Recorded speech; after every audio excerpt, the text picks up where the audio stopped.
Good morning children. आप सभी का क्लास 2 में हिंदी विषय पर स्वागत है।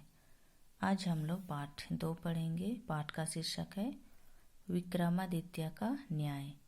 न्याय मतलब फैसला। विक्रमादित्य एक राजा थे। बच्चों, इस पाठ में हम लोग पढ़ेंगे 2 स्त्रियां आपस में झगड़ते हुए राजा विक्रमादित्य के पास न्याय के लिए आई। वे दोनों किस बात पर झगड़ते हुए आई और राजा विक्रमादित्य ने उन दोनों का किस प्रकार से न्याय किया, ये आगे हम लोग इस पाठ में पढ़ेंगे। तो बच्चों, आइए हम लोग शुरू करते हैं। राजा विक्रमादित्य अपने सिंहासन पर बैठे हुए हैं। उनके निचले स्थानों पर मंत्रीगण तथा दूसरे दरबारी बैठे हैं। तभी वहां पर द्वारपाल प्रवेश करता है। द्वारपाल मतलब पहरेदार। द्वारपाल: अन्नदाता की जय हो महाराज। द्वार पर 2 स्त्रियां झगड़ती हुई आई हैं। वे आपसे न्याय चाहती हैं। विक्रमादित्य: उन्हें तुरंत अंदर बुलाया जाए। द्वारपाल: जैसी आज्ञा अन्नदाता।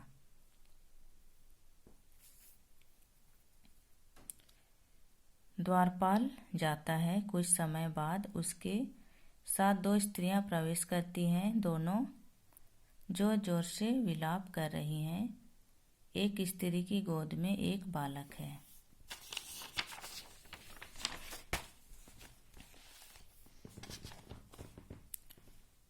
विक्रमादित्य: शांत हो जाओ, तुम दरबार में खड़ी हो।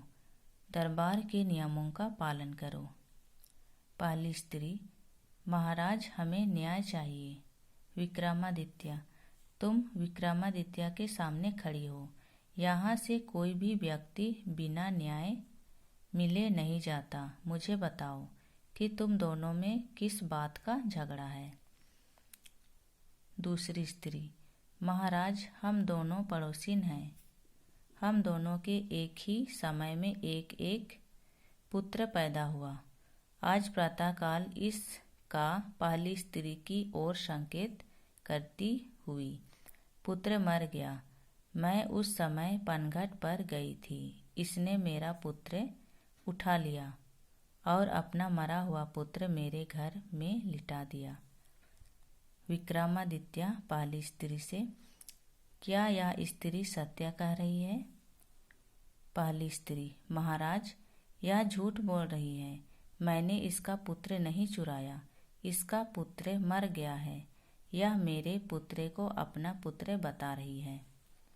विक्रमादित्य अपने मंत्रियों से: आपने दोनों स्त्रियों की बात सुनी। क्या आप सच्चा न्याय करने में मेरी सहायता कर सकते हैं? क्या आप बता सकते हैं कि इस स्त्री की गोद में किसका पुत्र है? सभी मंत्री एक दूसरे का मुंह ताकने लगते हैं। समस्या बहुत जटिल थी। उनमें से कोई भी इसका हल नहीं निकाल सका। एक मंत्री: महाराज, यह समस्या तो बहुत जटिल है। यह तो केवल भगवान ही बता सकते हैं कि यह बच्चा किस स्त्री का है। दूसरा मंत्री: महाराज, हम में से कोई भी इस समस्या को सुलझाने में सक्षम नहीं है। केवल आप ही इसे सरलता से सुलझा सकते हैं। राजा ने क्षण भर समस्या के बारे में सोचा। जल्दी ही उन्होंने उसका एक समाधान निकाल लिया। विक्रमादित्य दोनों स्त्रियों से: तुम दोनों इस बालक को अपना अपना बता रही हो, इसलिए मैं तुम में से किसी एक को बालक नहीं दे सकता। अतः मैं बालक को 2 बराबर भागों में बांट देता हूँ। तुम दोनों इसका एक एक भाग ले लेना। लाओ, बालक मुझे दे दो। स्त्री बालक राजा को दे देती है। राजा तलवार निकालते हैं और बालक को 2 भागों में बांटने के लिए तलवार को ऊपर उठाते हैं। तभी दूसरी स्त्री चिल्ला उठती है। दूसरी स्त्री रोती हुई: महाराज, भगवान के लिए एक क्षण सुनिए। आप बालक इसे पहली स्त्री की ओर संकेत करते हुए दे दीजिए, इससे बालक का जीवन तो बचा रहेगा। विक्रमादित्य, एक माँ अपने बच्चे की मृत्यु कभी नहीं देख सकती है। दूसरी स्त्री की ओर संकेत करते हुए, यही इसकी असली माँ है। दरबारियों से, बालक को इसे दे दो। पहली स्त्री की ओर संकेत करते हुए, इस स्त्री को कारागार में डाल दो। कारागार मतलब क्या होता है? जेल। पहली स्त्री, महाराज मुझे क्षमा कर दीजिए, मुझसे एक बड़ा पाप हो गया है। पहली स्त्री क्षमा मांगती है। दरबारी उसे घसीटते हुए ले जाते हैं।